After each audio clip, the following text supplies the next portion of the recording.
Haley, wir haben ein Problem. Mach auf. Der Sommer hat noch nicht richtig begonnen und da liegt schon ein toter Fisch im Pool. Wir wollen ihn wieder lebendig machen. Und Wasserbomben werfen sie auf Touristen. Möpse! Möpse! Ich hab versagt als Mutter, Moni. Ja, Mom, du bist eine Schande. The script was very strong, but I was also aware that the way that Sean Baker works, he uses very strong script, but he's also not afraid to depart from that script because he's a natural filmmaker and he's very good at capturing events. So when you're working in a place particularly that has a lot of atmosphere and reality to it, and we were shooting in an actual place that the story takes place in, things happen, and he was able to accommodate that in the filming days. So, yes, I could imagine some of the movie from the script, but in another respect, I couldn't imagine it because they were things that were happening. They were happy accidents. They were things that were evolving because he brought these elements together and let things happen. The character I play, Bobby, is a man that has a job running a motel. And it's a motel that was built basically for tourists, a budget motel. And people who didn't have a permanent home started moving in there because the rates were low. And pretty soon the people living there, the population swelled, and it became something almost like a welfare hotel because people couldn't afford housing, regular housing. So he's running this motel. He's trying to keep a certain kind of order and trying to make people comfortable, but at the same time, because these are people with very precarious, uncertain lives, they struggle a lot. So he not only has to keep kind of the community, the hotel running, but he also has to take care of these people that are often in crisis. So it's an interesting character because he's a disciplinarian, he's an authority figure, he's the guy that's asking for the rent, but at the other time, he's living there. And he's about a paycheck away from being one of those people, and he understands that.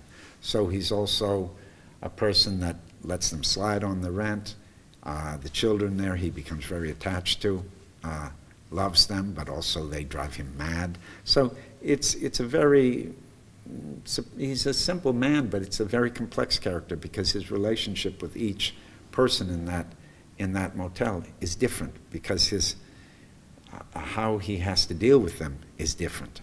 And that was a challenge, and also it was a pleasure because a character without a forced complexity had many different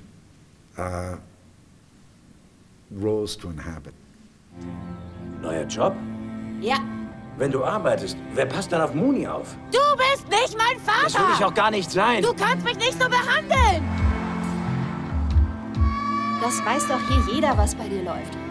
Jeder. Sie weint gleich. Ich spüre immer, wenn Erwachsene gleich anfangen zu weinen. Warum schreit meine Mama? Sie reden nur. Sie müssen was besprechen.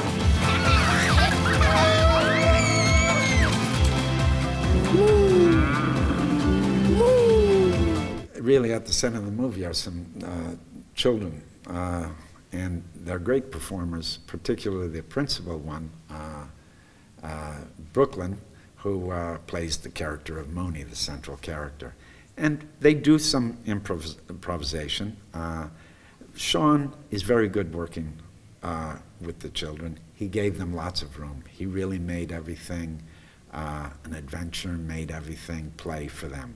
And of course, they were very sweet kids, they were very smart kids, and even though Brooklyn's a natural performer, but some of the other kids weren't used to performing so much, and he created a situation where they felt very free, and they weren't worried about making scenes, or they weren't worried about camera angles, or when lunch was, or whether they looked good or not. They were playing, and he was always setting up situations along with Samantha Kwan, who was their acting coach.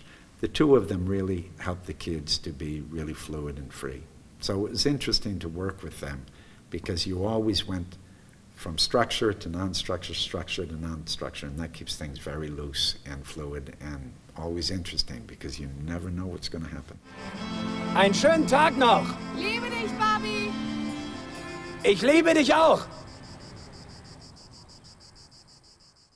Listen, you're talking to the wrong guy or the right guy, depending whether you want a short or long answer, because I'm a little obsessed by when I go out. When I used to walk down the street in New York, people were checking each other out. They were flirting. They were nervous. They were doing this stuff. Now everybody's reading their phones. We've lost contact with each other. You included? No. Well, to degrees, of course. Of course. I'm not a Martian. I'm part of this too. But I'm conscious that for me, I don't want to even talk for other people. I'll talk for me. For me, it's a problem. People, you know, we're too obsessed with accomplishing things and making things finish and nailing things down, and you know, we don't let things flow enough, and we're also a little cut off from each other because we seek our answers, we seek our inspiration, we seek our information from this box, and it lacks a kind of, it lacks a breath, it lacks a warmth, there's a false freedom there.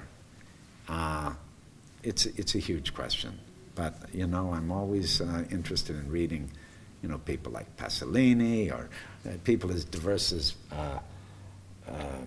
many people, even before the internet, were very prescient about knowing this was going to happen. I think it's the modern challenge. Yeah, Einstein said it. We have to retake our sense of wonder, and the wonder isn't going to come from the internet.